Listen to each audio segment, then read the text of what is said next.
నమస్తే. తెలుగు రాజకీయాలలో ముఖ్యమంత్రుల దగ్గర, మంత్రుల దగ్గర వ్యక్తిగత కార్యదర్శిగా పనిచేయడం వలన కొన్ని విషయాలు తెలుస్తాయి. అదే వ్యక్తి చట్టసభలో ఉండడం వలన మరిన్ని ఎక్కువ విషయాలు తెలుస్తాయి. అదే వ్యక్తి ప్రత్యేక రాష్ట్ర ఉద్యమంలో పాల్గొని ఉద్యమ నాయకత్వంతో కలిసి నడిస్తే మరిన్ని ఎక్కువ విషయాలు తెలుస్తాయి. తెలంగాణ రాష్ట్రం వచ్చింది 10 ఏళ్ళయింది.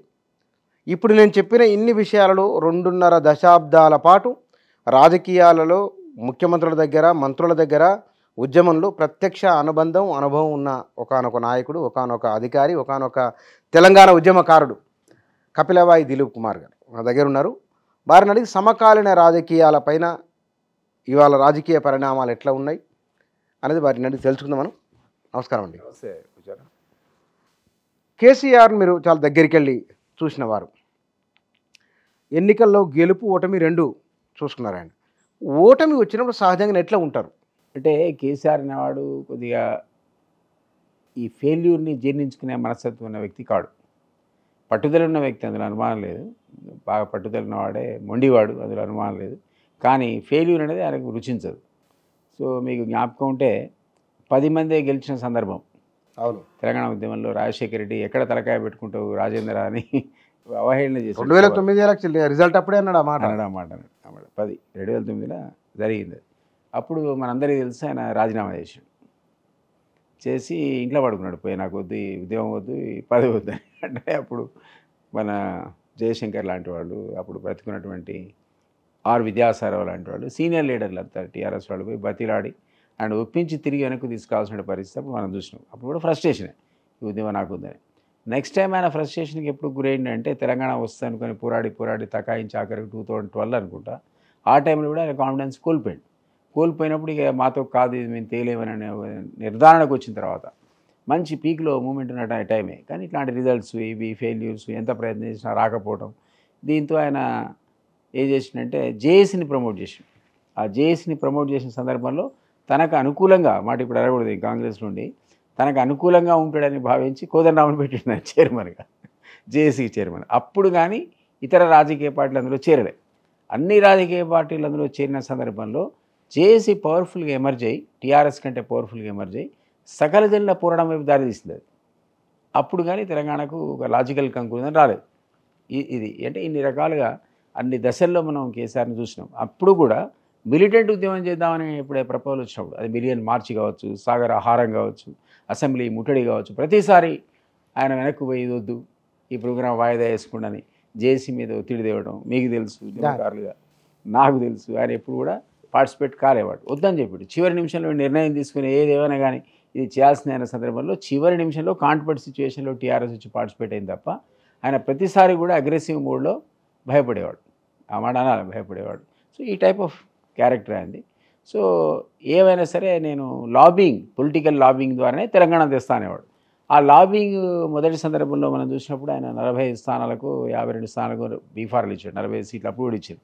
ఇస్తే అది 2004లో అనుకుంటా. అప్పుడు 27 గెలిచిండు ఆయన. అప్పుడు ఫ్రస్ట్రేషన్కి గురైండు ఆయన.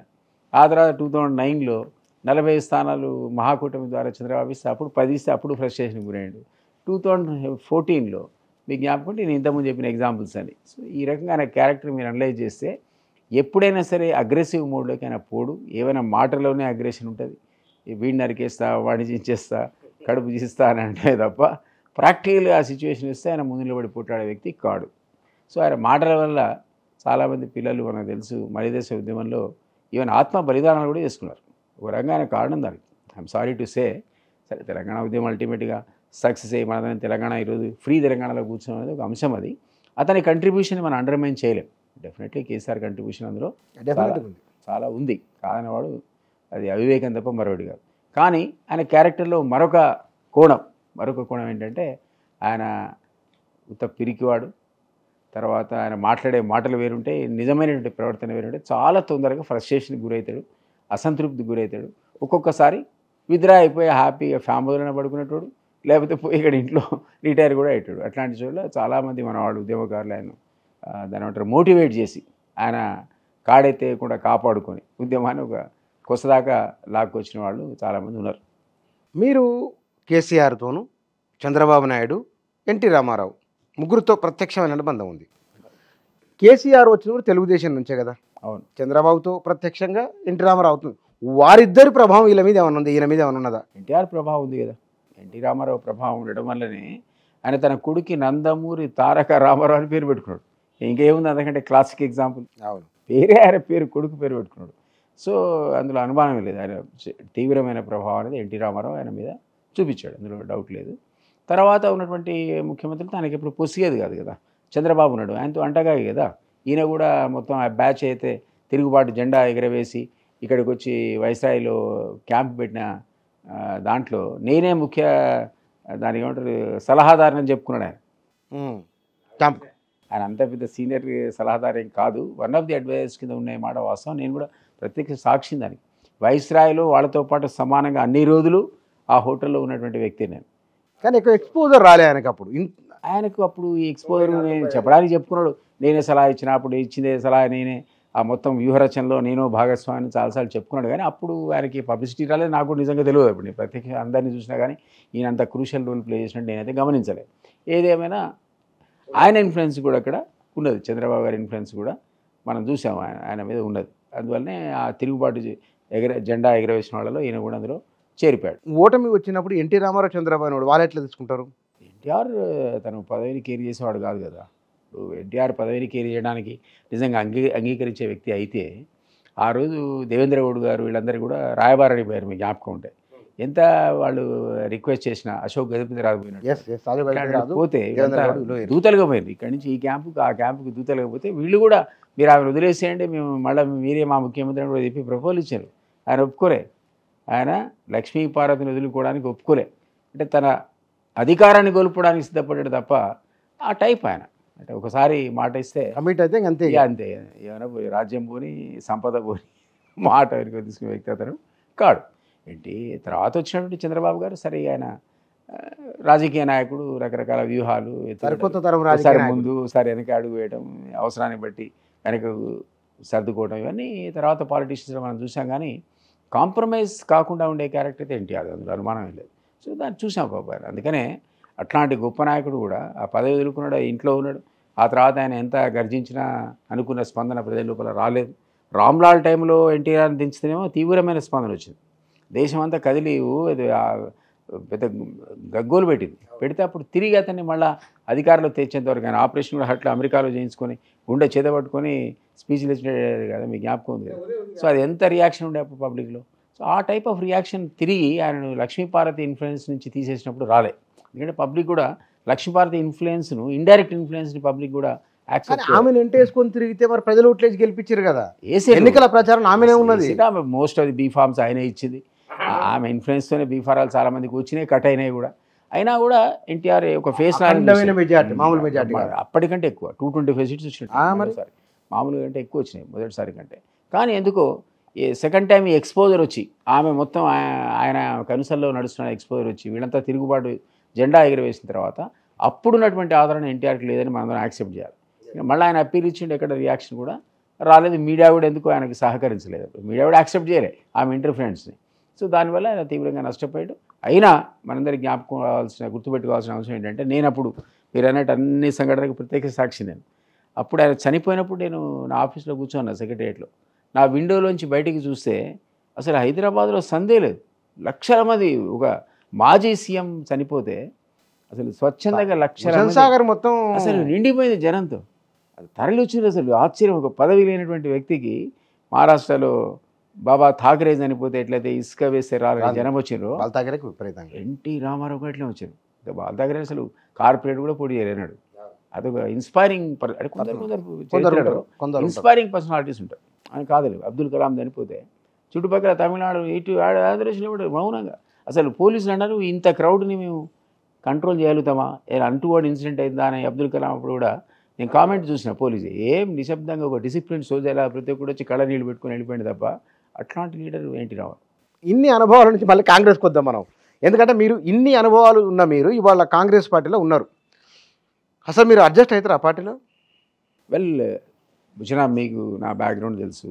నేను లెఫ్ట్ ఓరియంటెడ్ ఐడియాలు అయితే వచ్చిన.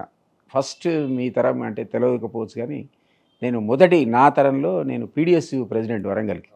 మోస్ట్ మిలిటెంట్ డిస్ట్రిక్ట్ అది ఆ రోజుల్లో. తీవ్రవాదుల ప్రభావంతో అట్టుడిగిపోతున్న జమానాలో నేను పీడిఎస్ ప్రెసిడెంట్ అక్కడ. అక్కడి నుంచి వచ్చిన బ్యాక్గ్రౌండ్లో అనుకోకుండా పబ్లిక్ సర్వీస్ కమిషన్ ఎగ్జామ్ రాసి సెలెక్ట్ అయ్యి వచ్చి నేను సర్వీస్ అయిపోయినా కానీ నేనే అనుకోలే అసలు ఇట్లా డిపార్ట్మెంట్కి వచ్చి ఈ యూనిఫామ్ కాకి వేసుకుంటాను, ఆ కాకి వేసుకుంటాను అనుకున్నాను. నిజంగా చెప్తాను, ఆ కాకితో అడ్డుపోవాల్సిన వాడిని అదే అడవిలోకి పోయినా కానీ వేరే కాకితో పోయినా, అదే అడవిలోకి పోయినా నేను, కానీ వేరే కాకితో అఫీషియల్ కాకితో పోయినా నేను. అట్లా అనుకున్నాను. అట్లా బ్యాక్గ్రౌండ్ నుంచి వచ్చిన తర్వాత తెలంగాణ ఉద్యమం అనేది సహజంగా మమ్మల్ని ఒక స్ఫూర్తినిచ్చింది. 69 ఉద్యమంలో పాల్గొని లాఠీ దెబ్బలు తిన్నాం మేము. యంగ్ 10th క్లాస్ ఇంటర్మీడియట్లో. అప్పుడు ఎలక్షన్స్లో నిలబడి ఎస్బీ గిరి గారు కాంటెస్ట్ చేసే ఎంపీగా ఆయన ప్రచార సభలకు ప్రతి దగ్గర సంగమరెడ్డి సత్యనారాయణ మన పృథ్వీవాళ్ళ నాన్న ఆయన నేను ఒకే జీబులా ప్రతి దగ్గర ఆయన మాట్లాడాలా నేను మాట్లాడాలి. ఫస్ట్ నేను, తర్వాత ఆయన, ఇద్దరే మాట వెళ్ళిపోదు అంటే ఆయన ఉన్న షెడ్యూల్ ప్రకారం. అట్లా అప్పట్లోనే ఎందుకు తెలంగాణ రావాలనే స్పీచ్లు ఇచ్చి ఆ ఇన్స్పిరేషన్తో ఈయన మళ్ళీ తెలంగాణ మూమెంట్ మొదలుపెట్టినా అంటే నేను 2003లో ఉద్యోగానికి 10 ఏళ్ల ముందు సర్వీస్ రాజీనామా చేసి డిఎఫ్ఓ స్థాయిలో వెళ్ళుకొని వచ్చిన. నేను ఎందుకు చెప్తున్నా అంటే ఆ బ్యాక్గ్రౌండ్తో వచ్చిన మాకు ఉద్యమం అనేది నేపథ్యం, తెలంగాణ రావాలి వచ్చింది. దానికోసమే కమిటెడ్గా కేసీఆర్తో పనిచేసినాం. ఆ తర్వాత ఆయనతో విభేదించినాం, అంతా కొట్లాడి కూడా తెలంగాణ వచ్చింది కాబట్టి ఒక 4-5 ఏళ్ళు 2-3 years మాట్లాడలేదు అసలు కేసీఆర్ గురించి. ఎందుకంటే మనం కొట్లాడి తెచ్చుకున్న తెలంగాణ మనం అనుకున్న నిధులు నీళ్లు నియామకాల విషయంలో న్యాయం చేస్తాడు కావచ్చు, ఒక సామాజిక తెలంగాణ తెస్తాడు కావచ్చు అనుకున్నాం. అనుకొని ఒక 2 years 3 years వెయిట్ చేస్తే జరగలేదు కాబట్టి మళ్ళీ మా వాయిస్ వినిపించడం మొదలుపెట్టినాం. అందువల్ల నేనున్నా అంటే ఆ బ్యాక్గ్రౌండ్ నుండి ఆ లైన్ ఆఫ్ థింకింగ్ ఉంది కాబట్టి పొలిటికల్ పార్టీస్ అనేది మాకు ఇంపార్టెంట్ కాదంటారు. నేను మా ఐడియాలో అది లేదు. తెలంగాణ ఓవరాల్ వెల్ఫేర్ ఉందా లేదా అని అనే చూస్తారు. కానీ చాలామంది నేను మళ్ళీ కాంగ్రెస్ వీళ్ళకి వస్తాను నేను 10 సంవత్సరాల పాటు కేసీఆర్ పాలన గురించి తెలంగాణ ఉద్యమకారులు మాట్లాడలేదు. బహుశా నా పరిశీలన నిజమో కాదు మీరు సరిచేయాలి నన్ను. 90ల నుంచి తెలంగాణ ఉద్యమంలో ఉన్న మాలాంటి వాళ్ళు, అంతకన్నా 60ల నుంచి ఉన్న మీలాంటి వాళ్ళు చాలామంది కూడా ఎందుకంటే తెలంగాణ ఉద్యమంలో ఉన్న వాళ్ళకు ఉండని 5 ఏళ్ళు 10 ఏళ్ళు చూద్దాం తర్వాత అనే ధోరణి ఉన్నదా, లేకపోతే బయట ప్రచారం అవుతున్నట్టు కేసీఆర్కు భయపడి ప్రశ్నించలేదా? ఫ్యాక్ట్ మాట్లాడుకుని చెప్పండి. ఇది కేసీఆర్కి భయపడేది కాదు. ఇప్పుడు ఎంతకాలం కొట్లాడతావు? ఇప్పుడు విపరీతమైన ఉద్యమం దాదాపు మొదటి మీరు తెలవని తరంలో మా కళ్ళెదురుగా పోలీస్ కాల్పుల్లో 369 చచ్చిపోయారు. మా కలీగ్స్ వరంగల్ కానీ హైదరాబాద్ కానీ పోలీస్ కాల్పుల్లో పోలీసులకు ఎదురు నిలబడి ఛాతీ ఊడి చనిపోయినటువంటి సందర్భం. మలి ఉద్యమంలో ఒక్క రక్తపు చుక్క చింతకుండా నేను లాబింగ్తోనే తెలంగాణ తెస్తా అన్నటువంటి కేసీఆర్ అది సాధ్యపడక ఆయన కళ్ళెదురుగా దాదాపు 1200 మంది చచ్చిపోయారు కదా. ఈసారి ఆత్మహత్యలు, అది పోలీస్ కాల్పులు కావడం వేరు, ఆత్మహత్యలు చనిపోయారు. ఇది అట్లాంటి సందర్భంలో మన తెలంగాణ వచ్చిన తర్వాత మనం సహజంగా కూడా ఆయన మనకు ఆ నిధులు నీటి నియామకాలు డెలివరీ చేస్తాం అనుకుంటాం. నాకు ఆయనతో విభేదన బయటకు వచ్చేసిన నేను అయిన క్యారెక్టర్ వేరే వారు అనుకున్నది కాదు అని అందరికంటే ముందు గుర్తించడానికి అవకాశం ఉన్న వ్యక్తి కదా. ఆయన బట్టి సంచి పట్టుకుని తిరిగినోడా నేనే చెప్పిన అరే బేకారుగాడైన జాగ్రత్త అని. 2009లో ఎవ్వరు కూడా కేసీఆర్ని తిట్టడానికి కూడా ధైర్యం చేయని టైంలో కేసీఆర్ని తిట్టి బయటకు వచ్చినాను. 2009 నుంచి ఇప్పటివరకు నేను కాంప్రమైజ్ కానీ మీరు చూడలే. రాజకీయ పార్టీలు పక్క పెట్టండి, తెలంగాణ విషయంలో తెలంగాణ సంక్షేమం గురించి కానీ ఆశయాల గురించి కానీ కాంప్రమైజ్ కాదు. అట్లాంటి కేసీఆర్ మనకు లాభం చేస్తూనే అనుకుంటాం సహజంగా వచ్చింది కాబట్టి. సకల జిల్లా పురాణంతో వచ్చినా ఆయన కృషితో వచ్చినా ఎందుకు ప్రశ్నించలేదంటే ఊకే కొట్లాడలేవు కదా పోయి. మొన్నటిదాకా కొట్లాడి 1200 మంది చచ్చిపోయినాక తెలంగాణ వచ్చినాక అందరు రిలాక్స్ అవుతారు. అరే కానీ పోయి చూద్దాం రేపు మాపు మన తెలంగాణ అయితే మనకు వచ్చింది అనేటువంటి ఒక నిర్లిప్తత దాదాపుగా ఆయనకి రెండోసారి కూడా అవకాశం ఇచ్చింది. అన్ఫార్చునేట్లీ బంగారు పల్లెల్లో మీకు తెలంగాణ అప్పచెప్పిన తర్వాత అసలు కేసీఆర్ అనే పేరు మాట్లాడడానికి కూడా భయపడాల్సిన పరిస్థితి ఉండాల్సి ఉండే. ఆయన ఆ విధంగా అడ్మినిస్ట్రేషన్ చేయాల్సి ఉండే. ఆయనకెందుకండి పనికిరాని ఇంకో పార్టీలో గెలిచినోడు 63 నీకు ఎవడు అడిగింది అసలు నేను ముట్టుకునడానికి? ఈరోజు రేవంత్ రెడ్డి అంటాడు మా ప్రభుత్వాన్ని ఎవడోడు కులగొట్టేసి చూపించు వాడి పేగులు తీసి మెళ్ళేసుకుంటా. నువ్వు కూడా తెలుసు అన్నమాట. కేసు ఈయన కంటే ఎక్కువ నువ్వు అనొచ్చు. నీకు ఆ రోజు అర్హత, నువ్వు ఉద్యమ లీడర్ కదా, గొప్ప నేతలు. అట్లాంటిది నువ్వు పోయి కాంగ్రెస్ మీద పడితే 12 మంది తెచ్చుకుంటే టీడీపీని ఖతం చేసి 3 తెచ్చుకుంటే అనవసరంగా యాంటీ డిఫెక్షన్ బిల్లుకు తూట్లు పొడిచి ఎవడు అధికారంలోకి వస్తే వానికే మేము పెద్దపీట ఇస్తాం, నిధులు డెవలప్మెంట్ అది ఇస్తామనేటువంటి కొత్త అట్మాస్ఫియర్ క్రియేట్ చేసి అనవసరంగా ప్రభుత్వం నిలబెట్టుకునే ప్రక్రియలో 90 మంది జమ చేసుకుంటే మళ్ళీ ఎలక్షన్లు వచ్చేవరకు 100 మంది అవుతాయి. నువ్వే ఎంత కావచ్చు 93 కావచ్చు వాటెవర్. సో నేనేమంటున్నానంటే ఆ ప్రక్రియ అది కాకుండా నెంబర్ 1 నువ్వు పెట్టిన రాజకీయ ప్రక్రియ తప్పు. వేరే పార్టీలకు అవసరమే లేకుండా వాడిని తీసుకొచ్చి పెద్దపీట. ఇంకో ప్రక్రియ ఏం తప్పంటే ఉద్యమ ద్రోహులకు పెద్దపీట వేసినావు. నేను కాళీర కొడతాను, నిన్నే కాళీర కొడతాను మంత్రి చేస్తేవి, నిన్నే కదా కూడా అసలు కాళీర కొట్టినోడిని తీసుకొచ్చి ఎమ్మెల్యే చేస్తేవి. ఉస్మానియా విద్యార్థులు గెదిమి లాఠీలతో మోదినోడు మన కళ్ళెదురుగా మన పిల్లలు కొడుతుంటే చూసినాం కదా, ఆయన తీసుకొని ఎమ్మెల్యే చేస్తేవి. అంటే పోనీ ఇది పోనీ ఉద్యమ ద్రోహులు తెలంగాణ వ్యతిరేకులకు వాళ్ళని తీసుకొచ్చి పట్టం కట్టి నువ్వు మంత్రి పదవులు ఇచ్చినావు, ఎమ్మెల్యేలు ఇచ్చినావు, ఎంపీలు ఇచ్చినావు, మనకు ఆశ్చర్యం అనిపించింది. డెఫినెట్గా ఉద్యమకాలు ఆశ్చర్యం. ఇదంతా పక్క పెట్టు. నీ అడ్మినిస్ట్రేషన్ సరిగ్గా ఉంటే ఒక్కొక్కడు సామంతరాజులు లెక్క ఎమ్మెల్యేలు, ఎంపీలు, మంత్రులు ఎవడిష్టం వచ్చిన వాడు లూటి. తెలంగాణ సమాజంలో లూటి, మన సంపద లూటి చేసి లక్షల అధికారులు. మీరు ఆశ్చర్యపోతారు, మొన్న అధికారిని ముట్టుకుంటే ఏసీబీ ఓ అధికారి, చిన్న అధికారి దగ్గర 15,000 కోట్లు ఉంటాయండి. అంటే ప్రభుత్వం దాన్ని నిద్రపోతుందా? వాడు ఎట్లా సంపాదిస్తాడు? పైనుంచి కింది నుంచి సపోర్ట్ లేకపోతే 15,000 కోట్లు. మీరు అసలు సిటీలో రాచకొండ లిమిట్స్లో, సైబరాబాద్ లిమిట్లో పనిచేసిన ఎస్ఐ, సిఐ, డిఎస్పీ అనకూడదు. నేను ఒక ఫార్మర్ ఉద్యోగి, ఆ ఉద్యోగ సంఘాల నాయకుడిని నేను అనకూడదు నిజానికి. ఒక్కడిని పట్టుకోండి మీరు. ఎవడన్నా అసలు కోటీశ్వరుడు గారు ఉన్నాడు? ఎవడన్నా మొత్తం ఆ ఏరియాలో మొత్తం కోటీశ్వరులే. ఈ సైబరాబాద్లో, ఇంకోటి సిటీ లిమిట్స్లో, రాచకొండ లిమిట్స్లో పనిచేసిన ఎస్ఐ, సిఐ, డిఎస్పీ లోకల్ నేనేది లా అండ్ ఆర్డర్. వాటికి మామూలు లూప్ లైన్లు పక్క పెట్టాడు. వాడికి ఎవడు రూపాయి ఇస్తాడు, కాఫీ కూడా తాగాడు. లూప్ లైన్లు కాకుండా మెయిన్ ప్రైమ్ పోస్టింగ్స్లో ఉన్న అందరి లిస్ట్ మీరు తీసి మీడియాలో ఉన్నారు కాబట్టి నేనే మిమ్మల్ని అడుగుతున్నా, రిక్వెస్ట్ చేస్తున్నా. ఎవడన్నా కోటీశ్వరుడు కానోడు ఉంటే మనం పోయి సన్మానం చేద్దాం.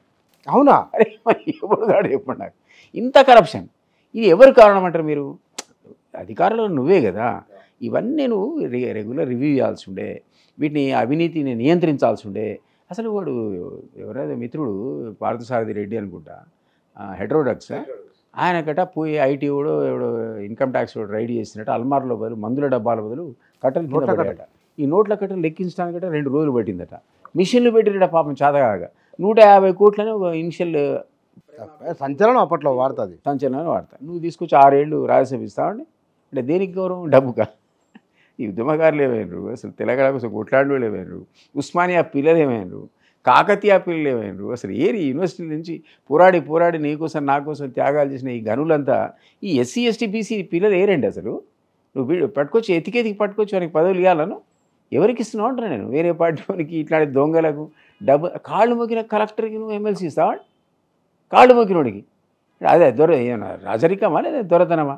సో ఇవన్నీ కూడా ఒక గ్రూప్ కోటరీ. ఈయన దగ్గర నువ్వు పోలేవు. రాజు దగ్గరికైనా పోవచ్చు, గంట కొడితేట నిజామరావు బయటకు వచ్చాడట. ఈయన గంట కూడా కట్టలేదు కొడదామంటే, మనం పోవడానికి వీల్లేదు.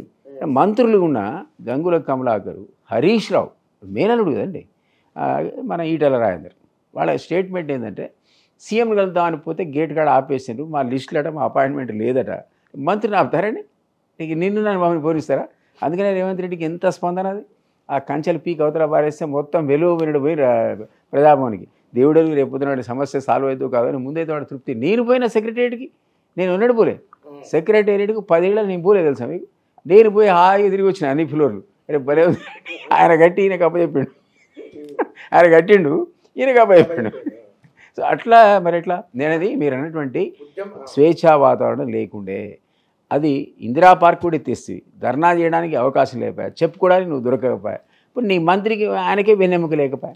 సో ఈ విధమైనటువంటి ఒక భయానక వాతావరణంలో నువ్వు ఒకసారి ఇక్కడ నియంత్రణ చేసిన తర్వాత ఎట్లా మీరు దాన్ని ఆ 10 ఏళ్ళు చూద్దాం అనుకున్నారు, ఏం మాట్లాడకుండా వేరే వాళ్ళకు సైలెంట్ మారిందా లేదా? సైలెంట్ మీరు అసలు 6 నెలల కింద కాంగ్రెస్ వద్దనుకో నేను కూడా అనుకోలేదు. చెప్తున్నాను, నేను అనుకో 3 నెలల వరకు నేను కూడా కాంగ్రెస్ అధికారంలో వస్తుంది అనుకోలే. అంటే బండి సంజయ్ నాయక్ బీజేపీలో ఉంటే వాళ్ళన్నా వీళ్ళను నియంత్రిస్తారు కావచ్చు. ప్రైమ్ మినిస్టర్ వచ్చి అంటాడు ఏ భ్రష్టాచార సర్కారే, ఏ పరివార్ సర్కార్ అంటాడు. హోమ్ మినిస్టర్ వచ్చాడు, నడ్డా వచ్చి అంటాడు ఏదో కాళేశ్వరం కేసీఆర్ ఫ్యామిలీకి వెళ్ళి ఏ టీం అయ్యే అంటే ఇవన్నీ ఉత్తగానే మాట్లాడలేకపోతావా? నువ్వు నేను మాట్లాడితే నీకు అధికారం లేకపోవచ్చు, నాకు అధికారం లేకపోవచ్చు. నువ్వు అధికారంలో వచ్చి మాట్లాడితే ఏమనుకుంటాం మనం? అధికారంలో మాట్లాడితే రేపో మాపో ఎవడొచ్చి రైడ్ చేస్తాడు, రైడ్ చేస్తాడు అనుకుంటా లేదా? అసలు లిక్కర్ కుంభకోణంలో అక్కడ ఢిల్లీలో ఉన్న ఉప ముఖ్యమంత్రి జైల్లో ఉండి 1 ఇయర్ అయిపోయా, ఆయనకి బెయిల్ కూడా రాకపోయా. అసలు సూత్రధారి ఇక్కడ బయట తిరుగుతుంది నీ కళ్ళెదురుగా. మరి ఎందుకు అరెస్ట్ చేయను? ఈ ప్రశ్నలు మాలాంటి వాళ్ళు అక్కడ ఉండి వేసి డైరెక్ట్ అడిగిన నేను వాళ్ళ పార్టీ అధ్యక్షుని అడిగినా, అక్కడ నుండి ఇన్ఛార్జ్ని అడిగినా, ఇది ఎక్కడ కూడా బాబు నువ్వు బయట బండి సంజయ్ తీసేస్తే నువ్వు సగం గుంగిపోయినావు కర్నూలు లెక్క, వీడు అరెస్ట్ చేయకపోతే ఇంకాస్త గుంగిపోతావు భూములకు, ఉన్న బీజేపీ ఖతం అయిపోతుందని చెప్తే వాడు పట్టించుకోలేదు. ఆఖరికి చివరి నెల లోపల మాలాంటి వాళ్ళందరూ ఒక్కోళ్ళు కూడా వెళ్ళిపోయినాం. అప్పుడు వెళ్ళ కాంగ్రెస్ కూడా లేస్తుండే. ఈ ఆల్టర్నేట్ కింద ఇక వస్తుంది కాంగ్రెస్ అనేది ఒక 1 మంత్ ముందు స్పష్టమైంది. మాలాంటి వాళ్ళందరూ బయటకు వెళ్ళిపోయినాం. ఎందుకు అనేది మీరు చెప్పాలి. మాకు అర్థం కాదు ఇప్పటికి కూడా ఎందుకు బీజేపీ స్తబ్దత ఉంది, ఎందుకు వీళ్ళతో మాట్లాడకుండా ఉన్నది. ఈరోజు ఆ పార్టీలో పనిచేసిన మీకే అర్థం కాలేదు? నాకు అర్థమే కాలేదు అసలు. అందుకే మేము వీళ్ళిద్దరు ఒకటే ఉన్నట్టుందని. ఇద్దరు ఒకటే ఉన్నట్టుందనే మాట అనాల్సిన పరిస్థితి అందుకే వచ్చింది. ఈ రోజు కూడా నాకైతే అనుమానం బీఆర్ఎస్ సంబంధించిన ఓటు అంటూ ఇంకా ఎక్కడైనా ప్రజల్లో మిగిలి ఉంటే అది అంటే రాదు. బీఆర్ఎస్కి ఒక్క ఎంపీ సీట్ వచ్చి మిగిలినంత ఖతమే. కానీ ఈ ఓటు ఎటు పోవాలి కాసకూసి ఉంటుంది కదా. ఇది నా అనుమానం బీజేపీకి కనబడేది. అంతే డెఫినెట్గా బీజేపీకి అవుతుంది. పోతుంది. అందుకనే అసలు నిజంగా నేను అనుకున్నా 4 స్థానాలు ఇద్దరు ఓడిపోతారు, ఇద్దరే గెలుస్తారు బీజేపీలో అనుకున్నా. కానీ ఇప్పుడు కాంగ్రెస్కు 10 వస్తే వాళ్ళకి 6 వచ్చేసే పరిస్థితి వచ్చింది. ఆ 4కి 4 ప్లస్ ఇంకొక 1-2 అదనంగా వచ్చేటువంటి పరిస్థితి బీజేపీకి బికాస్ ఆఫ్ బీఆర్ఎస్ వచ్చింది. అదర్వైజ్ బీజేపీ కూడా మనకు పోటీలో లేదని నేను అనడం ఏంటి. మొన్న ఎలక్షన్స్లో ప్రజలే ఇచ్చారు కదా తీర్పు, సింగిల్ డిజిట్ కన్ఫైన్ చేశారు. అట్లాంటి బీజేపీ ఈరోజు ఎంపీలకు వచ్చే వాళ్ళకి మళ్ళీ 4-5 వచ్చే పరిస్థితి వచ్చింది. ఎట్లా వచ్చింది? కానీ మీరు కేసీఆర్ ఎన్ని మాటలు అన్నా మిమ్మల్ని ఏమన్నాడు ఎందుకు? ఆయన ప్రత్యక్షంగా పరోక్షంగా అందరిని అన్నాడు, మిమ్మల్ని ఒక్కరిని అనలేదు ఎందుకు? నన్ను ఇంతవరకు ఆయన పేరు ఎత్తలేదు, కేసీఆర్ ఎత్తలేదు, కేటీఆర్ ఎత్తలేదు, మా అమ్మాయి కవిత ఎత్తలేదు, హరీష్ కూడా ఎత్తలేదు. ఇన్ని సార్లు నేను తిట్టినా, ఇన్ని మీడియా ఇంటర్వ్యూలో మాట్లాడినా ఏ కారణం చేతనో వాళ్ళైతే నా గురించి పేరు కూడా పేరు కూడా ఎంత సీరియస్ అలిగేషన్స్ పెట్టినా నేను అనుకోవడం ఏంటంటే మరి ఏమన్నాడు ఆయన అని ఒకసారి విని సర్లే అసలు సంగతులు ఇంకా చాలున్నాయి కదా చెప్పలేదని ఊరుకుంటున్నారో అనుకుంటున్నారు. అంటే అసలు సంగతులు అంటే ఏమున్నాయి? ఎన్నన్నీ ఉంటాయి. ఏమిటంటే పర్సనల్గా ఆయన ఆంతరిక కార్యదర్శి కదా, భార్యకు కూడా తెలియని రహస్యాలు ఆంతరిక కార్యదర్శి తెలుస్తాయి. మా తెలియకు నేను చేయలేడు కదా. అంటే ఆ రహస్యాలు తెలుసు కాబట్టి మీరు ఏమో మరి నేను అనుకుంటున్నా, మరి ఆయన అట్టుకుంటున్నా నేను అని మీరు అడిగితే జనరల్ అనాలిసిస్ తప్ప కేసీఆర్ పలానా కేసులు ఇది చేసిండు అది చేసిన అంటలేను కదా. నేను చాలామంది ప్రయత్నం కూడా చేసిండు. కొత్తలో ఆయనతో తిట్టుకుంటా బయటకు వచ్చిన సందర్భంలో మీడియా చాలా ప్రశ్న అడిగింది. మీరు స్పష్టమైనటువంటి ఉదాహరణ చెప్పండి, ఎక్కడ కరప్షన్ అయింది, ఎక్కడ ఏమైందంటే నేను చెప్పలేదు. నేను ఒకటే చెప్పిన, నలుగురికి ఆల్రెడీ తెలిసిన విషయాలు మాత్రమే మాట్లాడతా. ఇది ఢిల్లీలో, ఇక్కడ మనకు తెలియదు. సో అవన్నీ వింతలు ఇక్కడ అవి చెప్తా. కానీ ఆయనకు నాకే తెలిసిన అంశాల జోలికి నేను పోను. అట్లా ఇద్దరికి ఎందుకు పోను అని అంటే అడిగినాను. ఎందుకంటే ఎథికల్ రీజన్స్ పోయి నా మీద నమ్మకంతో ఒక విషయం చెప్పిండు, నేను నీ మీద నమ్మకంతో విషయం చెప్తా. నువ్వు బయట చెప్తే అది ఇక మోరల్ వాల్యూస్ ఏముంటాయి అవి మాత్రం నేను చెప్పా అని ఎప్పటి నుంచైనా మీడియాతో కన్సిస్టెంట్గా ఇప్పటివరకు అట్లాంటి విషయాల జోలికి పోలే. ఆఫ్ ది రికార్డు ఎవరు చెప్పలేదా? కానీ మన మీద నమ్మకం మాట అట్లాంటలే నేను అంటే మీ ఇద్దరికి మాత్రమే తెలిసిన విషయాలు పబ్లిక్ చెప్పనివి ఒక డజనా 2 డజన్లు ఉంటాయి ఉండదు. నేను చెప్పలే. అంత సుదీర్ఘ అసోసియేషన్ కదా, దాదాపు 4.5-6 ఏళ్ళు పనిచేసిన ఆయనతో. 6 years పనిచేసిన సార్లు ఎన్నో ఉంటాయి. హ్యుమానిటీ ఉన్న వ్యక్తి కదా, డెఫినెట్లీ. ఇప్పటికి కూడా నేను మెచ్చుకునేది. ఇప్పుడు కేసీఆర్ గెలిచే ఒక్క సీటు కూడా ఏమన్నా ఒకటే గెలుస్తాను, ఒకటి ఎవరు? కేసీఆరే. కేసీఆర్ అనేవాడు ఈరోజు కాంటెస్ట్ చేస్తే నిజంగా ఏ పార్టీ కూడా ఆయన ఓడించలేదు. ఎందుకంటే ఇంత నేను నెగిటివ్ మాట్లాడిన నేనే చెప్తున్నా, అతను వ్యూహకర్త. పబ్లిక్ నిజం కూడా ఏంటో పబ్లిక్ పూర్తిగా తెలియదు. అని మీరు అన్నట్టుగా ఏదేమన్నా కానీ తెలంగాణ ఆయనలో ఆయన సాధనలో ఆయన కృషిని మనం ఇగ్నోర్ చేయలేమని మీరు కూడా అన్నారు. ఈ స్టేట్మెంట్ నేను కన్సిస్టెంట్గా కేసీఆర్ పాత్ర లేకుండా తెరచునో తెలంగాణ నేను కూడా అంట కన్సిస్టెంట్గా అంట. కేసీఆర్ తెలంగాణ సాధించడంలో ఆయన కృషిని ఎవడు కూడా ఈ 10 ఏళ్ల పాలన వేరు తక్కువ చేయడానికి వీల్లేదు. 10 ఏళ్ల పరిపాలన జరిగిన అవినీతి వేరు, అంశం వేరు. తెలంగాణ ఆకాంక్షలు నెరవేరినాయా లేదా ఆ చర్చ వేరు. కానీ యాజ్ ఎ పర్సన్గా అతని కంట్రిబ్యూషన్ మీరు తీసివేయడానికి వీల్లేదు. అది జరిగిన సందర్భంలో నేనేమంటే ఇక ఆ ఒక్కడు ఖచ్చితంగా గెలిచినే అంటాను నేను ఇప్పటికీ. ఎందుకంటే ఆ కారణం ఆయన పతనానికి కారణం ఏంటంటే ఒకటి అహంకారం, ఒకటి అవినీతి, ఇంకోటి పక్కకున్న నలుగురు సంతోష్, కవిత, కేటీఆర్ వాళ్ళ అహంకారం, హరీష్ రావు కొంతవరకు, ఇంకొక పర్సన్ మిస్ అయినట్టున్నా. అంతేనా? కవిత ఇంకా కాంగ్రెస్ వాళ్ళు రొటీన్ చెప్పే డైలాగే ఇది. అంతే. నేను అన్నీ చెప్తాను. 2009 నుంచి చెప్తున్నా. కాంగ్రెస్ అసలు నోరు కూడా ఇప్పటి సందర్భం నుంచి చెప్పాడు. అప్పుడే చెప్పిన ఆయన లాభం లేదు. కాబట్టి వీళ్ళు ప్రధాన కారణం ఆ పార్టీ ఈరోజు నామరూపాలు లేకుండా పోవడానికి వీళ్ళే కారణం. నామరూపాలు లేకుండా పోలేదు కదా. రేపు పొద్దున ఎంపీ ఎలక్షన్ మీరు ఒప్పుకుంటారు. ఈరోజు 39 సీట్స్ వచ్చినాయి కదా. మీరు పార్లమెంట్ ఎలక్షన్స్ అయిన తర్వాత 6 నెలల వరకు అంచనా వేసుకోండి. ఎంతమంది ఉంటారు అనుకుంటున్నారు మీరు? నేనైతే 9 మంది ఉంటారు అనుకుంటున్నా. అంతే. 39లో 30 మంది పోతారు. 30 మంది వెళ్ళిపోతారు. ఎక్కడ పోతారు? బీజేపీకా? ఎట్లనే పోవచ్చు. కాంగ్రెస్కి 90% పోతారు, 10% బీజేపీ కూడా పోతారు. ఎందుకంటే నేను ఇంతకుముందు చెప్పినట్టు అసలు 2 స్థానాలు కూడా గెలవడం బీజేపీ ఈరోజు 4-5కి వచ్చిందంటే ఇప్పుడు ఆ 30 మంది కనుక బీజేపీ వైపు వెళ్తే పోయేవే పోరు. స్థానిక అవసరాలే ఎక్కువ అండి. స్థానిక అవసరాలు ఎవరికైనా ఎక్కువ. ఆ స్థానిక అవసరాలు దృష్టిలో పెట్టుకొని లోకల్గా వర్క్స్ ఎక్కువ ఉంటాయి, కానీ ఢిల్లీ లెవెల్లో వర్క్స్ ఉండేవాళ్ళు తక్కువ. కాబట్టి ఎక్కువ శాతం కాంగ్రెస్కి పోతారు. కొద్దిగా గొప్ప అటు సైడ్ ఢిల్లీ అనుబంధాలు అవి ఉండి, ఆ కనెక్షన్స్ ఉండి, ఆ ఎంపీ కనుక వాళ్ళ బీజేపీ గెలిస్తే అక్కడ పని కూడా అటే పోతాడు. ఎందుకంటే వాళ్ళకి కూడా గవర్నమెంట్ ఎవరిలో రావాలో తెలియదు కదా.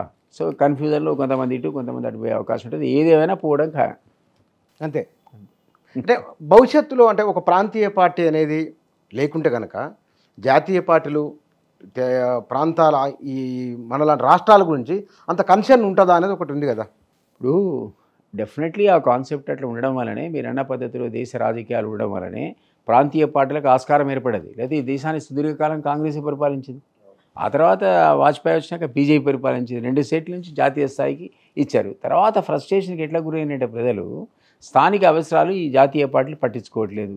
మా గవర్నమెంట్ ఉంటేనే మా పనులు అయితే అనేటువంటి కాన్సెప్ట్ వచ్చినాకనే మీకు ఏఐడిఎంకే కానీ ఇక్కడ రకరకాల మన ఒరిస్సాలో బిజు పట్నాయక్ సంబంధించిన పార్టీ కానీ, ఈవెన్ కల్కటాలో మమతా కానీ, లేకపోతే ఇక్కడ శరద్ పవార్ లేదా అటువంటి గ్రూప్స్ కానీ, ఈవెన్ మన ఇంతమంది అనుకున్న బాబా ఠాక్రే కానీ, ఇట్లాంటి వాళ్ళు మన దగ్గర తెలుగుదేశం కానీ. సో ఇవన్నీ రావడానికి కూడా ఈ విధమైన ఫ్రస్ట్రేషనే కారణం. ఆమె రాజకీయ పార్టీలో వాళ్ళ అవసరాలు జాతీయ అవసరాలు వేరు, మా స్థానిక అవసరాలు వేరు ఇవి ఆదరించినాయి. కానీ అన్ఫార్చునేట్గా చాలా సందర్భాల్లో చాలా రాష్ట్రాల లోపల ఈ ఏవైతే వచ్చినాయో ఇవన్నీ కుటుంబ పార్టీలుగా మారిపోయినాయి. ఇంకోటి అవినీతికి ఆలవాలం అయిపోయినాయి. సో ఈ కారణం చేత అవి విడుచుకోపోవడం కూడా మనం చూసాం. ఎట్లా రేజ్ అయినాయో అట్లా కొలాప్స్ కూడా అయినాయి. ఆ కొలాప్స్ అయిన సందర్భం లోపల మనం చూసాం కదా, బీహార్లో ఏ విధంగా ఆర్జేడీ రూల్ చేసింది, యూపీలో ఇప్పుడు ఆ ప్రాబ్లం మీరు కుటుంబ పాలన ఒకటి, అవినీతి ఒకటి, ఈ రెండింటి వల్ల ఏమవుతుంది, స్థానికంగా కూడా చర్చ వచ్చి మళ్ళీ మీకు జాతీయ పార్టీల అవసరం ఏర్పడ్డది. ఇంతవరకు లేదు. అంటే ఇప్పుడు ప్రాంతీయ పార్టీగా టీఆర్ఎస్ రూల్, ఇప్పుడు బీఆర్ఎస్ అయింది, టీఆర్ఎస్ పోయి మరి దాని రూల్ ఎట్లా ఉండొచ్చు అంటారు భవిష్యత్తులో? ఎక్కడ బీఆర్ఎస్ అండి, తెలంగాణ తీసేసినాక ఆయన డిస్కషన్లోనే లేడు కదండి. బీఆర్ఎస్ అనే పార్టీ పెద్ద తప్పది. ఆయనకు ఉన్నటువంటి అస్తిత్వాన్ని ఆయనే దెబ్బ కొట్టుకున్నాడు.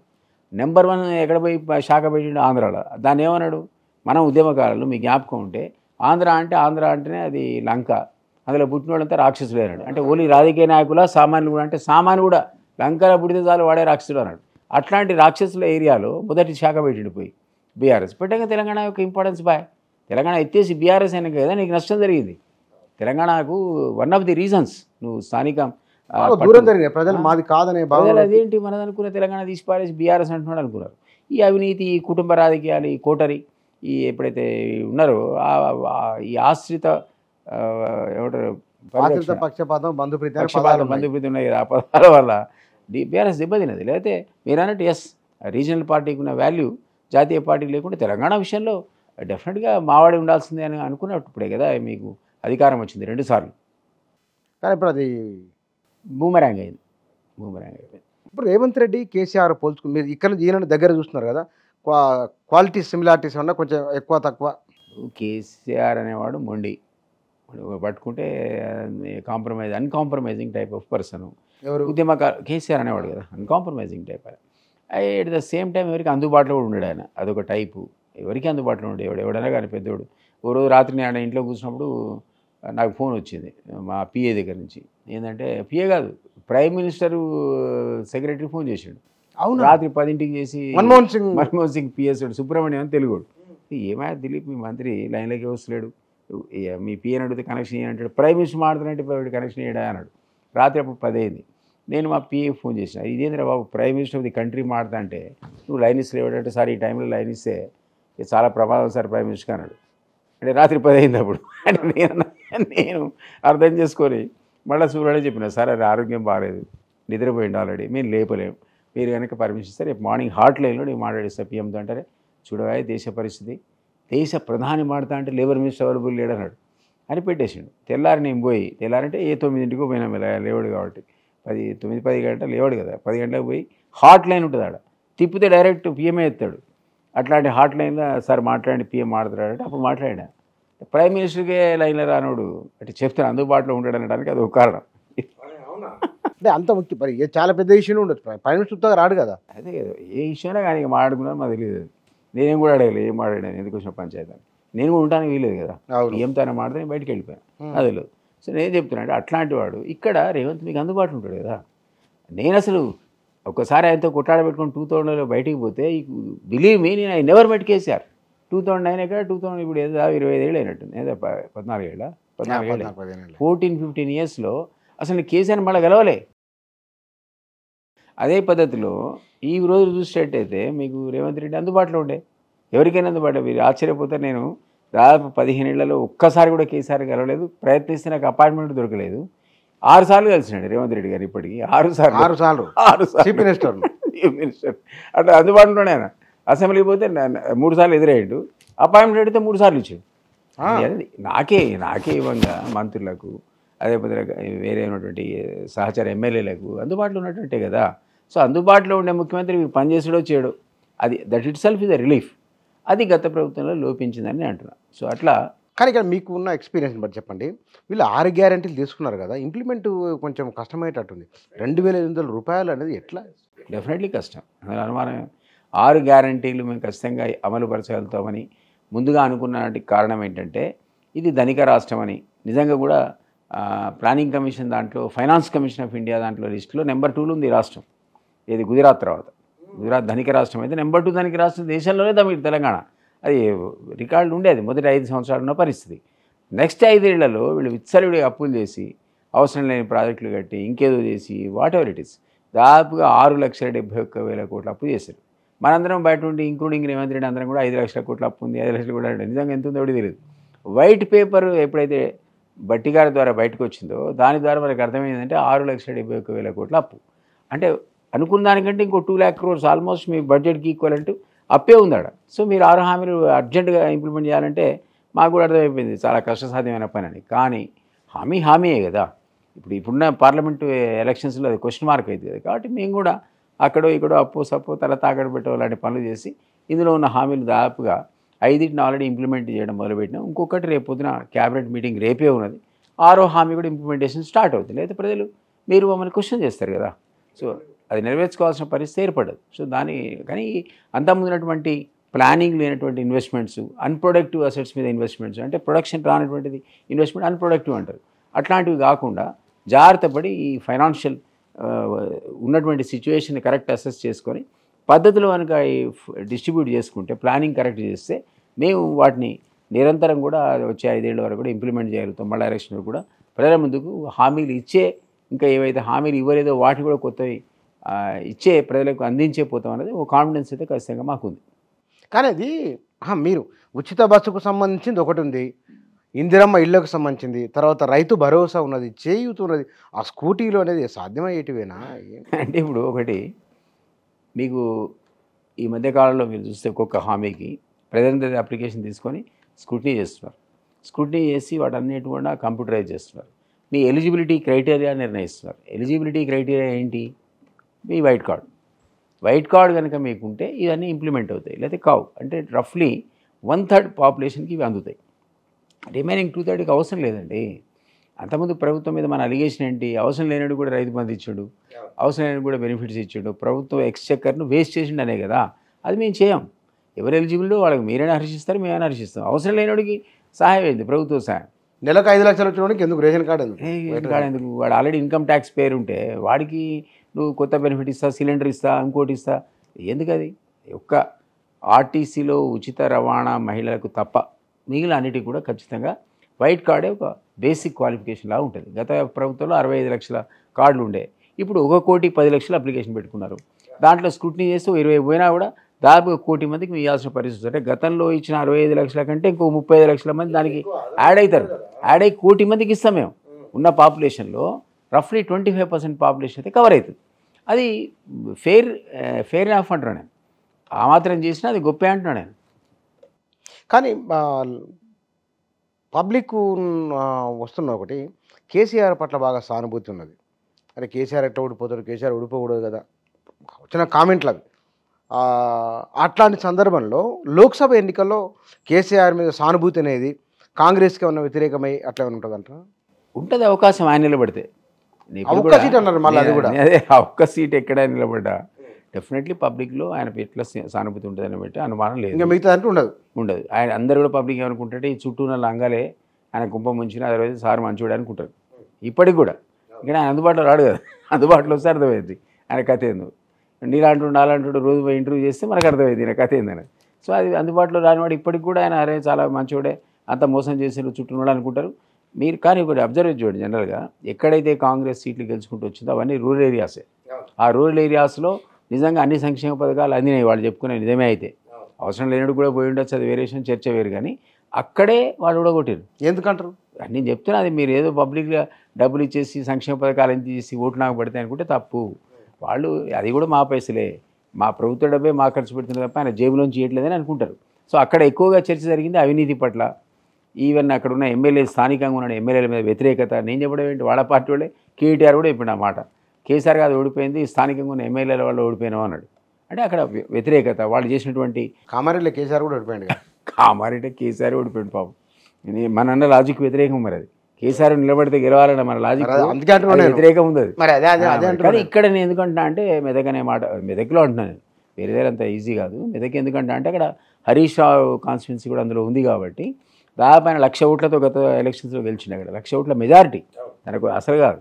సో ఏది ఏమైనా 1,50,000 ఒక్క దగ్గరనే ఆయనకు కేసీఆర్కి ఓట్లు తెచ్చే అవకాశం ఉంటుంది. మిగిలిన చోట్ల బొటాబొటికి వచ్చినా చాలు కదా, సో బయటపడుతుంది. అందుకని నేను అన్నమాట, మిగిలిన చోట్లకపోతే మీరు అన్నట్టు కామారెడ్డి రిజల్ట్ వచ్చినా వస్తుంది.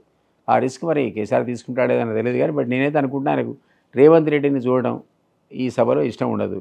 ఆయన సైకాలజీ ప్రకారం ఆయన పార్లమెంట్కి పోయి తప్పించుకునే కార్యక్రమంలో ఉంటాడు అనుకుంటున్నాను. అవునా? ఎందుకట్లా ఆయన ఆ సీట్లో ఇంకోటి ఊహించుకోలేడు, ముఖ్యమంత్రి సీట్లో. అందుకని వెళ్ళిపోతున్నాడు అనుకుంటున్నాను. ఈ తరకాయ ఎందుకని నేను వదిలేసి అడ్డుపోతున్నటువంటి నేనైతే ఆలోచనలో ఉన్నా. ఇంతవరకు ఏముంది, మీకు నోటిఫికేషన్ 14కో 15కో వస్తూనే ఉండే, నామినేషన్ ఇస్తే అర్థమైంది మనకి కేసీఆర్ నిలబడతారు, కాంటెస్ట్ చేస్తాడనే మాట ఇవాళ కూడా వచ్చింది. బయటికి బలంగా రావట్లేదు లీకు, వేరే వాళ్ళ టికెట్లు వేరే వాళ్ళు వస్తుంది తప్ప. చూద్దాం ఏం జరుగుతుందో. అంటే రేవంత్ రెడ్డి బిహాఫ్ అంటే రూల్ 3 నెలలలోనే చాలా వేగంగా నిర్ణయాలు తీసుకుంటున్నారు. చాలా అంటే యమ స్పీడ్గా జరిగిపోతున్నాయి. ఇది ఇంకా నేనైతే స్పీడ్గా సరిపోలే అనుకుంటున్నాను. ఇంత స్పీడా? ఒకటి, మంత్రివర్గ సహచరులతో చర్చించే జరుగుతున్నాయి. ఏమైనా ఆయన ఒక్కటి పబ్లిసిటీ కోసం అయితే చేయట్లేదు. సమానంగా ప్రతి శాఖలో ప్రతి మంత్రి యొక్క ఇన్వాల్వ్మెంట్ కూడా ఉంది. మనం ఉత్తమ స్టేట్మెంట్లు చూస్తున్నాం, పొంగిరెడ్డి శ్రీనివాసరెడ్డి చూస్తున్నాం, పొన్నం స్టేట్మెంట్ చూస్తున్నాం. ఆయన బట్టి అయితే ముఖ్యంగా ప్రతి దాంట్లో 2 ఫోటోలే ఉంటున్నాయి. సో అదేమి ఈ మధ్య లేవు 2 యాడ్లలో నాకు తెలియదు. కానీ జనరల్గా అయితే అందరినీ కలుపుకొనిపోయి అందరితో పాటు సీతక్క స్టేట్మెంట్ చూస్తున్నాయి, కొండ సురేఖ చూసినాం మొన్న. ఏ మంత్రికైనా వాళ్ళ శాఖల మీద వాళ్ళకు పూర్తి స్వేచ్ఛ, వాళ్ళు మాట్లాడడానికి కూడా అవకాశం గతంలో లేనటువంటిది ఈరోజు కనపడతా ఉన్నది, అది స్పష్టంగా కనపడుతుంది. సో ఈ టైప్ ఆఫ్ పరిపాలన జనరల్గా ఉండాలి. ఈ స్పీడ్ అన్నది సహజంగా గతంలో ఎక్కువ తప్పు జరుగుతుంది. ఇప్పుడు కొన్ని రోజులు అయితే స్పీడ్ పెంచకపోతే దాన్ని మీరు అందుకోలేరు. సో రకరకాల ఎంక్వైరీలు మొదలైనాయి. ఆ మధ్య నన్ను ఎవరు అడిగిండ్రు, ఏంది ఇంత దూకుడు అవసరమా, ఇన్ని ఎంక్వైరీలు అవసరమా అంటే ఎందుకు అవసరం లేదు. ఇప్పుడు మీరే రకరకాల మనమే అంటివి, రకరకాల అలిగేషన్స్ పెడుతుంది. ప్రతి ఎమ్మెల్యే, మంత్రి, అక్కడ ఉన్న ఎంపీ అందరూ కూడా సామంతరాజులాగా, జమీందారులాగా ఇష్టం వచ్చినట్టు ప్రజాధనం లూటీ చేసినట్టు. అంటే ఉత్తమ ఆటలు అవి. వాస్తవం ఉంటే మరి ఎంక్వైరీ చేయాలి కదా. చేస్తే 3 నెలలకు 6 నెలలకు ఇది జరిగిందని చెప్పి నిజ నిర్ధారణ జరిగిన తర్వాత వాళ్ళ మీద కేసులు కూడా పెట్టాల్సిన అవసరం వస్తుంది కదా. అట్లా పెట్టిన సందర్భంలో కక్ష సాధింపు అంటే ఎట్లా? సో సహజంగా అంత అవినీతి జరిగినప్పుడు కంక్లూడ్ ఏమైతే అంత ఈజీగా కంక్లూడ్ అయితే అంత ఈజీగా డిటరెంట్గా పనిచేస్తాయి. డిటరెంట్ అంటే ఒక వ్యక్తిని అరెస్ట్ చేసి తీసుకుపోయి జైల్లో పెడితే డైల్లో బయటకు వచ్చినా సరే మళ్ళీ ఆ పని చేయడానికి నెక్స్ట్ రోడ్ భయపడతాడు. ఎందుకంటే కేసు డిసైడ్ కావాలంటే అది మన చేతిలో ఉన్న వ్యవహారం కాదు కదా, కోర్టు. ఆ కోర్టు అనేది మీకు నేరం నిరూపించే వరకు, మీరు నేర నిరూపణ అయ్యే వరకు కోర్టు దృష్టిలో మీరు నిర్దోషే. సో ఆధారాలు చూస్తారు. అంత పెద్ద కేసు పెడితే అక్బరుద్దీన్ తీసి సరివైన సాక్ష్యాధారాలు లేవని చెప్పి రిలీజ్ చేసేసి మనంతా ఓ పక్క ఆయన నిర్దోషిని విడుదల చేసిన న్యాయస్థానం అంటున్నాడు, ఇంకో పక్క ఆయన స్పీచ్ చేస్తున్నాడు. 15 మినిట్స్ సమయం ఏదో హిసాబ్ కితాబ్ కానీ పక్క స్పీచ్ చేస్తున్నాడు. మళ్ళీ ఆధారాలు లేవని ఇటు పక్క కోర్టు కొట్టేసిందని వేస్తున్నాడు. సో అదే నేనేదంటే ఈ సిస్టంలో ఎవరి మీద మీరు ఏ నిరాపణ చేసి ఎక్కడ ఛార్జ్షీట్ వేసినా సరైన పద్ధతిలో ప్రాసిక్యూషన్ కనుక పనిచేయకపోతే ఆ కేసు కొట్టివేయబడుతుంది. లేదా నెక్స్ట్ ఇంకో న్యాయస్థానం ఉంటుంది, ఆ తర్వాత సుప్రీంకోర్టు ఉంటుంది. ఇవన్నీ ఎవరికల్లా మీరు 92 ఏళ్లకు పాపం సుఖ్రామ్కి జైలు పడి శిక్ష పడ్డది. 92 ఏళ్లకు ఆయన మొట్టమొదటి టెలికమ్యూనికేషన్ స్కామ్ ఈ దేశంలో ఆయన ఆధ్వర్యంలో జరిగిందనేది అభియోగం. అది నిరూపించినట్టు 92 ఏళ్ళకి వేస్తే పాపం 3 నెలలకు ఆయనకి హార్ట్ అటాక్ వచ్చి చచ్చిపోయాడు. అది ఎంత అన్యాయం అంటే అది అన్యాయమో అమాయకత్వం. 2 కోట్ల రూపాయలు బ్యాంక్ అకౌంట్లో వేయించుకున్నాడు ఆయన. ఇప్పుడు వచ్చేది నా లంచం సొమ్మును తీసుకొని దాపెట్టుకోవాలి. ఎక్కడ అది తెలియకపోవచ్చు, తెలియకనే అక్కడే దొరికిపోయింది. జ్ఞాపకం మధు కూడా అని, మధు కూడా అది కూడా స్కామ్. జార్ఖండ్ కదా, జార్ఖండ్ ఒకడే ఇండిపెండెంట్, అన్ని పార్టీలు తనుకొని ఇండిపెండెంట్ తీసుకొచ్చి సీఎం చేసినాయి. చేస్తే ఎవడో పోయాట 5 కోట్లు లంచం ఇచ్చాడు సీఎంకు. ఆయన పిఆర్ బిల్స్ చక్కగా అకౌంట్లో ఇవ్వడట. ఆ తెలుగు గల మేనేజరు వాడు కూడా తీసుకోవద్దు కదా, చక్కగా 5 కోట్లు అకౌంట్ వేసాడు. ఎంక్వైరీ చేయగానే అమాయకత్వం 5 crores ఉన్నాడు. దొరికినాయి పిటిషన్ పెట్టగానే దొరికినాయి ఆడ. ఆయన అరెస్ట్ చేసిన పాపం. అమాయకత్వం, అది కూడా అమాయకత్వం. గిరిజనుడు పాపం తెలియకనే తెలియదు. అంటే ఎట్లా బ్రైబ్ అనేది అంటే క్విడ్ ప్రోగ్రో సిస్టమ్ ఏందో తెలియదు. వేరే దేశాల నుంచి రూట్ చేయడం అనే టెక్నాలజీ వాళ్ళకి తెలియదు పాపం. సో అట్లా దీంట్లో ఇప్పుడు మల్లారెడ్డి కాలేజీలు వాటిపైన అవుతుంది కదా, అది కూడా అంతవరకు వచ్చి ఆగిపోతుందా, ముందుకు పోవచ్చు ఏమన్నా? మల్లారెడ్డి ప్రకటించండి. ఒకటేమో బీఆర్ఎస్ నుంచి పోటీ చేయన్నాడు, కాంగ్రెస్ పోవట్లే అన్నాడు. మరి విచిత్రం. అట్లా జరిగితే కాంగ్రెస్ పోవాలి కదా, పోలే. పోనీ ఇక్కడైనా పోటీ చేయాలి ఎంపీగా, ఇక్కడ చేయడట. బీఆర్ఎస్ వాళ్ళు ఆశ్చర్యకరంగా అంతా ఎమ్మెల్యేలు వాళ్ళే ఉంటారు, అయినా కూడా పోటీ చేయాలని ఆసక్తి లేదు. మీరు చూడండి, సహజంగా బీఆర్ఎస్ అనేది గెలవదనడానికి అదో కారణం. సొంత పార్టీ నాయకులే వాళ్ళ ఎమ్మెల్యేల దగ్గర కూడా మేము పోటీ చేయరా బాబు అంటే వెనకపోయే పరిస్థితి ఏర్పడ్డది ఇప్పుడు. సో దానివల్ల మనకు అనిపిస్తుంది అంటే ఓవరాల్ సెంటిమెంట్ అనేది either towards Congress or towards BJP ఉండే పరిస్థితి క్లియర్గా నడుతుంది.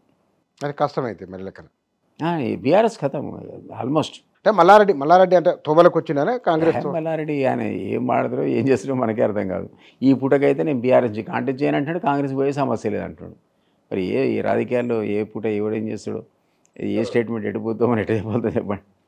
అంటే చాలామంది ఇటువైపు వస్తారన్నారు కదా, దాంట్లో ఆయన కూడా ఉన్నాడా కాంగ్రెస్ జాయిన్ అయ్యేది అనుకున్నాం కదా. డెఫినెట్లీ మల్లారెడ్డి గ్రూప్ కూడా ఇందులోకి వచ్చే గ్రూప్లే ఉండే మన నేను నా క్యాలిక్యులేషన్లో. మరి ఆయన ఇవాళ పేపర్ స్టేట్మెంట్ చూస్తే నేను రానిపోమన్నాడు. తర్వాత మనసు మార్చుకుంటాడు. ఏ అధికారుల వైపు సహజంగా మొగ్గుంటుంది. రేపు కాకపోతే ఇంకో బిల్డింగ్ మొదలు పెడితే వస్తాడేమో. ఎన్ని బిల్డింగ్లు ఇప్పుడు ఆయన అన్నాడు కదా పాపం, ఎప్పుడప్పుడు జోకులా చెప్తుంటా.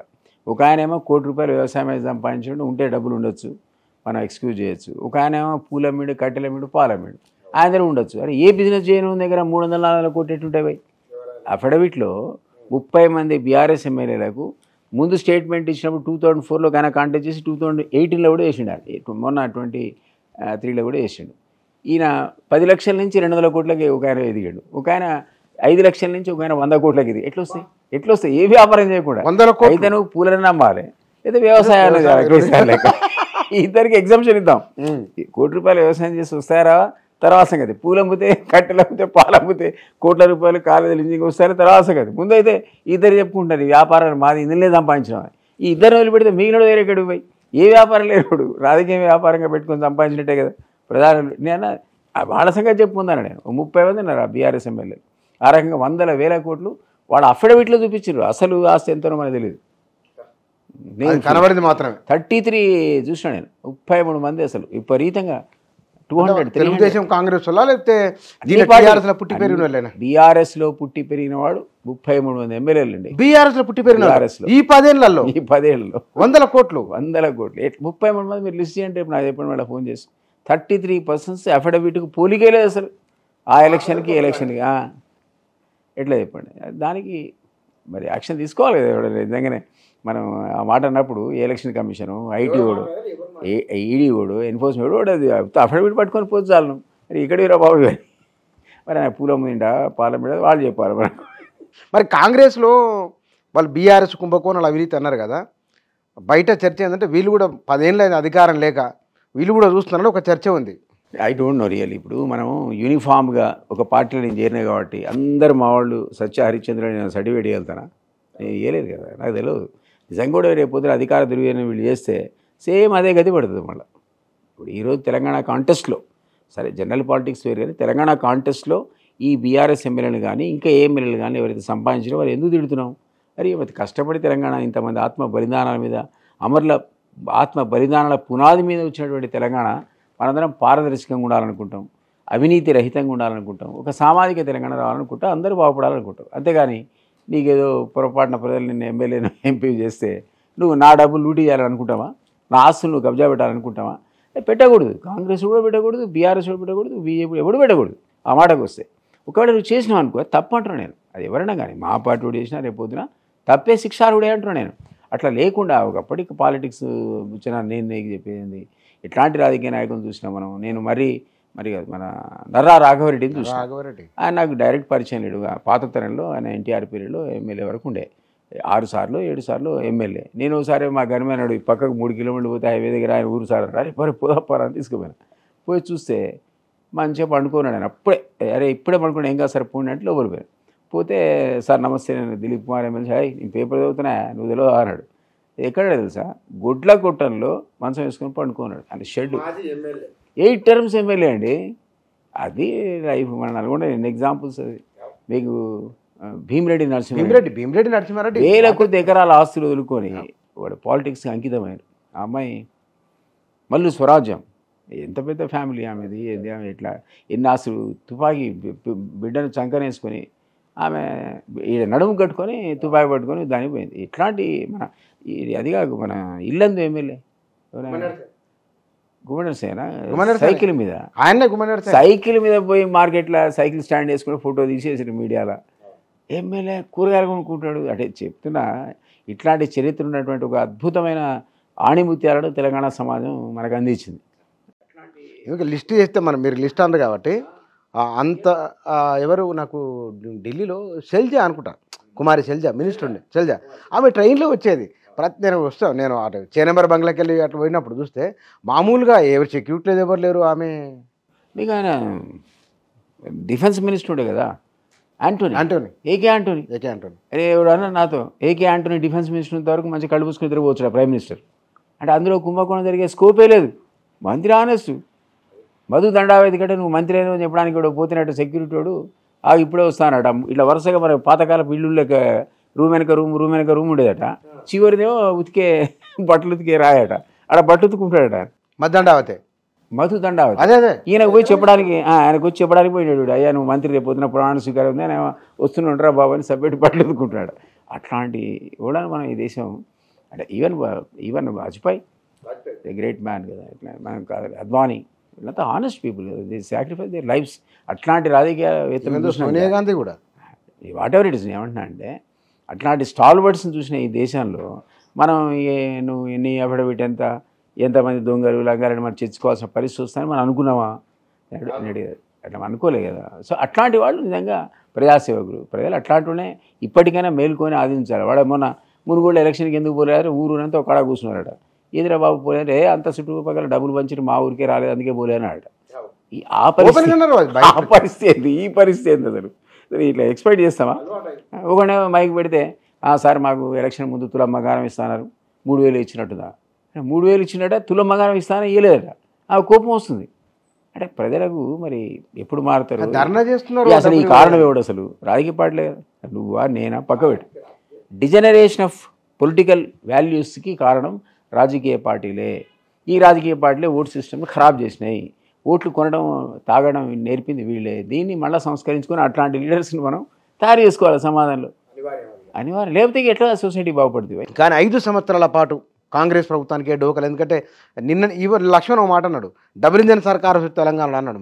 మరి ఎవరు కూలబడతాడు, ఎవరు తెలంగాణ లోక్సభ ఎన్నికతో తెలంగాణ రాజకీయ పరిణామాలు మారుతాయన్నారు. ఏమో మరి ఎవరు ఎడిపోతారో ఆయన చెప్పి ఏకనాథ్ షిండే ఎవరు, కేటీఆర్ అంటున్నాడు ఏకనాథ్ షిండే అని. ఏకనాథ్ షిండే ఎవరు? డబుల్ ఇంజన్ సర్కార్ ఎట్లా వస్తుంది? నువ్వు చెప్పండి ఎట్లా వస్తుంది? ఇప్పుడు నేను ఇంతమంది ఎగ్జాంపుల్ చెప్పిన, అటల్ బిహారీ వాజ్పేయి నాకు సంబంధం లేదు, బీజేపీని గతంలో ఉన్నా వచ్చినా లేను కాంగ్రెస్లో, అయినా కూడా వన్ ఆఫ్ ది స్టాల్వర్డ్స్ కింద వాళ్ళదని చెప్పిన. ఎందుకంటే ఒక్క సీటు కోసం కొనడానికి అవకాశం ఉండి వాజ్పేయి అంటే పోతే పోయింది అమ్మని, మళ్ళీ ప్రజల దగ్గరికే పోతా, మళ్ళీ అప్పుడే వస్తా ప్రజల ద్వారా వచ్చి గెలిచిండారు ఆయన. ప్రూవ్డ్ అంటే అట్లాంటి క్యారెక్టరిస్టిక్స్ ఉన్నటువంటి బీజేపీ పార్టీ ఇప్పుడు అట్లే ఉందా? 8-9 గవర్నమెంట్లు కూలగొట్టింది కదా. ఇప్పుడున్న కాంబినేషన్ డెడ్లీ కాంబినేషన్. అది ఇప్పుడున్న ప్రధానమంత్రిది Amit Shah combination deadly combination. ఎవరిని ఎప్పుడు కొడతాడో మనకు తెలియదు. కాబట్టి వాళ్ళ అవకాశం కోసం వేచి చూస్తున్నారు ఆ కాంబినేషన్. ఇక్కడ కూడా దెబ్బ కొట్టాలి. కానీ మనం అంటాడు అది ఎవడి దమ్ముందో రండి కూలగొట్టండి పేగులు తీసి మెళ్ళేసుకుంటాని సీఎం అంటాడు. మరి బోల్డ్గా మాట్లాడుతున్నాడు, చాలా బోల్డ్గా. సో మనం ఏమనుకోవాలంటే ఒక 5 ఏళ్ళు ఉంటేనే, పెర్ఫార్మెన్స్కి అవకాశం ఇస్తేనే వాళ్ళు ఏం చేసిండ్రో గత ప్రభుత్వానికంటే ఎట్లా డిఫరెంట్ ఉన్నారో వాళ్ళు చెప్పగలుగుతారు, చూపించగలుగుతారు. అది మనం ఆశించాలి డెమోక్రసీలో. కానీ తెలంగాణ ప్రజలు సహించరు కూడా అట్లాంటి పరిణామాలు జరిగితే. ఇప్పుడున్న పరిస్థితుల్లో అయితే కొద్దిగా కష్టమే, అంత ఈజీ కాదు ప్రభుత్వానికి గెలవటం. ఇంకోటి, ఎప్పుడు లూకలుగలు తనుకొని తెచ్చేటువంటి కాంగ్రెస్ అనేది ఎలక్షన్కి ముందు ఒక్కటైంది. అందరికి కలిసేటువంటి ఒక విచిత్రమైన పరిణామం వచ్చింది. అసలు ఇక్కడ ఇష్టమైనట్టు తిట్టుకోవచ్చు, ఇష్టమైనట్టు అరుచుకోవచ్చు. స్థిరమైన ప్రభుత్వాన్ని కోరుకోవాలి. అవును అవును. స్థిరమైన ప్రభుత్వం లేకపోతే మళ్ళీ 2 ఏళ్ళకి ఎలక్షన్ వచ్చి మళ్ళీ ఇంకోటి వచ్చి ఈయన ఏం చేసిండు ఆయన ఏం చేసిండు అనుకుంటూ ఈ చర్చలో మన వాల్యుబుల్ టైం పోతుంది. సో 5 years సుస్థిరంగా ఉంచాలి, ప్రతిపక్షాలు ఉంచాలి, హెల్దీ డెమోక్రసీలో హెల్దీ అపోజిషన్ ఉండాలి. ఈరోజు 39 మంది ఉన్నారు, ఉండండి. 39 అంటే మంచిదే. మాకు కూడా ఇక్కడ తప్పు చేస్తే చురుకలు పెట్టడానికి నీకు సరి అయినటువంటి బలం ఉంది, నేను మాట్లాడించే అవకాశం ఉంది కదా. గతంలో నోరిప్తా అంటే నువ్వు అసెంబ్లీ వాయిదా వేసుకొని బయటికి పోతుంది. పాపం బీజేపీలు ఉన్న ముగ్గురిని అవతల వారేసి వాడు చెప్పి తినకుండా వాడు పోయి ప్రెస్ మీట్లో చెప్పుకోవాల్సిన పరిస్థితి వచ్చాయి. అట్లా కాకుండా ఈరోజు ఫ్రీగా మీరు మాట్లాడడానికి కూడా సీఎం అవకాశం ఇస్తున్నాడు కదా. మీరు మీ వాయిస్ చెప్పుకోవచ్చు, మీరు మమ్మల్ని తిట్టచ్చు, ఏదైనా మీకైతే ఫ్రీడమ్ ఉంది కదా. సో దానివల్ల పిల్లలకు కూడా అర్థమైంది ఎవరేం మాడుతున్నారు, నిజాలు వాస్తవం, ఇవన్నీ వాస్తవాలు తెలుసుకోవాల్సిన అవసరం రాజకీయ దీంట్లో ఈ కంటెంపరీ పొలిటికల్ సిచ్యువేషన్ లోపల ఖచ్చితంగా కూడా నిజంగా అపోజిషన్ గట్టిగా ఉండాలి, ప్రభుత్వం కూడా వాళ్ళు చేయాల్సిన పనులు ఖచ్చితంగా చేయాలి, పారదర్శకమైన పరిపాలన అందిస్తేనే నిజంగా సుస్థిరత ఉంటేనే కాస్త కూసం మంచి జరుగుతుంది సమాజానికి. లోక్సభలో ఎన్ని రావచ్చు లోక్సభ కాంగ్రెస్కి? నేనైతే 10 కావాలనుకుంటున్నాను నేటి వరకు అయితే అని. మా సీఎం అయితే 14 అన్నాడు, 17 కూడా నేటికి ఆఖరికి ఒక్కటి కూడా వదిలే సమస్య లేదన్నాడు. బట్ 10 అయితే 100% డబుల్ డిజిట్ అయితే వస్తుంది. బీఆర్ఎస్కి రాదు, కేసీఆర్ నిలబడితే 1 లేదా 0 అంతేనా? ఓకే. ఎంఐఎం అయితే మనం ఏం చేయలేము. ఇప్పుడు 100 రోజులు కావస్తుంది. ఎంఐఎంలో మా దగ్గరికి వచ్చింది కదా. ఇప్పుడు రేవంత్ రెడ్డి ముఖ్యమంత్రి 100 రోజులు కావస్తున్నది. 100 రోజుల్లో ఆయన పరిపాలన తీరు నిర్వహణ ఎట్లా కనపడింది? ఇప్పుడు అతను ఒక జెడ్పీటీసీ నుంచి గెలిచేసినటువంటి వ్యక్తి. ఎక్కడో గాడ్ ఫాదర్ ఉంటేనో లేకపోతే కేటీఆర్ లాగా ఆడ ఫాదర్ అన్నాడు కాబట్టి ఎమ్మెల్యే మంత్రి అయినోడు కాడు. కష్టపడి పైకి వచ్చింది. ఆయనకు గ్రాస్ రూట్ లెవెల్ సమస్యలు తెలుసు, ఏ విధంగా పోరాడాలో తెలుసు, ఆ అవగాహన క్షుణ్ణమైనటువంటి అవగాహన వ్యక్తి కాబట్టి అది సమాజానికి మంచిది. సో సమస్యలు ఈజీ కూడా అర్థం చేసుకోగలుగుతాడు కదా, పరిష్కార మార్గాలను చూపించగలుగుతాడు. కాబట్టి నేను అతనికి ఉన్నటువంటి అపారమైన అనుభవం, ఇంత వయసు చిన్నదైనా ఇతర సీనియర్లతో పోలిస్తే వయసు చిన్నదే కావచ్చు, కానీ అతను వచ్చిన విధానంలో చాలా ఎత్తుపల్లాలు దాటుకుంటూ వచ్చిండు ఆయన. కాబట్టి నేను అనుకుంటున్నా ఆ ప్రాక్టికల్ నాలెడ్జ్ అనేది గవర్నెన్స్లో ఉపయోగిస్తాను. అండ్ చుట్టూ సీనియర్లు ఆయనకి సలహా ఇవ్వడానికి, చుట్టూ ఉన్నటువంటి వాళ్ళు ఏం చిన్నోళ్ళు కాదు, హేమాహేమీలు ఆయన చుట్టూ. సో వాళ్ళ సలహాలు కూడా తీసుకుంటాడు. నా ఉద్దేశంలో అవినీతి అధికారులను ఏరివేయడం మొదలుపెట్టాడు. కొంత అసంతృప్తి ఉంటే ఉండొచ్చు వాళ్ళకి వీళ్ళకి, కానీ బట్ ఏమైనా ఓవరాల్గా ఇప్పుడున్న 100 daysలో మీరు అన్నట్టు ఆయన స్పీడ్ కానీ దూకుడు కానీ చూస్తే ఏదో ఒకటి చేయాలి, నా పీరియడ్లో ప్రజలకు మంచి జరగాలనేటువంటి ఒక తపన ఉన్నటువంటి వ్యక్తిగా నాకైతే అనిపించింది. Thank you very much. Telangana రాజకీయాలు కాదు, ఉమ్మడి రాష్ట్రం నుంచి ఇప్పటి వరకు రాజకీయాల్లో వచ్చిన మార్పులు, రాజకీయాల్లో జరుగుతున్న కొన్ని ఘటనలు, ఇది అనివార్యమా అవసరమా ఏదైనా సరే జరుగుతున్న పరిణామాలు ఇవి. రాబోయే రోజులలో తెలంగాణ రాజకీయం ఎట్లా ఉండబోతున్నది, కాంగ్రెస్ ప్రభుత్వం ఎట్లా పనిచేయబోతున్నది, ప్రస్తుతం ముఖ్యమంత్రి పనితీరు ఎట్లా ఉన్నది, ఈ ఇత్యాది విషయాలపైన వారి అభిప్రాయాలు ఇవి. Thank you.